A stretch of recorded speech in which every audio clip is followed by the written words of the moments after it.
लिखा है। संसद सत्र में सरकार और विपक्ष में ये सहमति बनी थी कि संसद को शांति से चलने दिया जाएगा।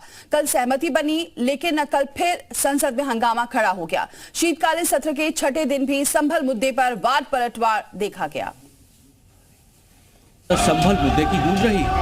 श्री अखिलेश यादव जी, लोकसभा में स्पीकर ने अखिलेश यादव को संभल हिंसा पर बोलने का मौका दिया।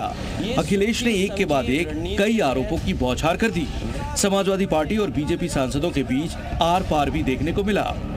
अखिलेश ने संभल हिंसा को यूपी इलेक्शन से कनेक्ट करने की कोशिश की तो बीजेपी भड़क गई। गिरिराज सिंह ने आक्रामक अंदाज में अखिलेश को जवाब भी दिया। वो साजिश सोची समझी इसलिए मैं बोल रहा हूँ। उत्तर प्रदेश का चुनाव था, पहले 13 तारीख को चुनाव होना था और 13 तारीख के चुनाव को उन्होंने बढ़ा करके 20 तारीख कर दिया।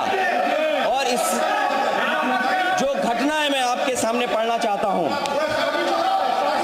अध्यक्ष महोदय, ये यात्रा रुकी क्यों नहीं है? यात्रा ले जाओ दूसरी तरफ। अध्यक्ष महोदय, संभल की शाही जामा मस्जिद के खिलाफ 19/11/2024 को सिविल जज सीनियर डिवीजन छंदौसी संभल में एक याचिका डाली गई। अखिलेश ने संभल हिंसा को बीजेपी की सोची समझी साजिश करार दिया और कहा कि चुनाव की तारीख इसीलिए बढ़ाई गई थी। तो गिरिराज सिंह ने कहा कि क्या मजाक बना रखा है। इसके बाद अखिलेश यादव ने कहा कि बिना दूसरे पक्ष को सुने सर्वे का आदेश दिया गया। तो बीजेपी ने फिर इस बयान पर आपत्ति जताई। कोर्ट ने दूसरे पक्ष को सुने बगैर उसी दिन 19/11/2024 को सर्वे के आदेश दे दिए। ताज्जुब की बात है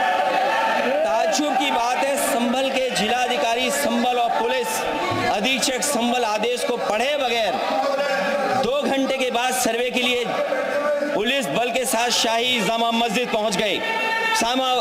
जामा मस्जिद की कमेटी, जनप्रतिनिधि, उलेमा इकराम, सभी अधिवक्ताओं ने सहयोग दिया।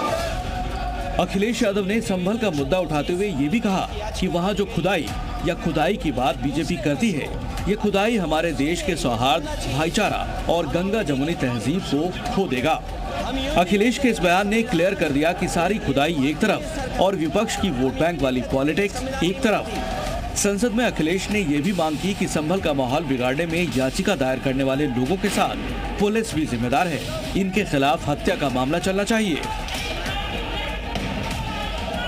खुदाई की बात लगातार अध्यक्ष महोदय देश में कोने कोने पर भारतीय जनता पार्टी और उनके सहयोगी और समर्थक, शुभचिंतक बार बार खुदाई की जो बात कर रहे हैं अध्यक्ष महोदय, ये खुदाई जो है हमारे देश का सौहार्द, हमारे देश का भाईचारा, हमारे देश का गंगा जमुनी तहजीब को खो देगा।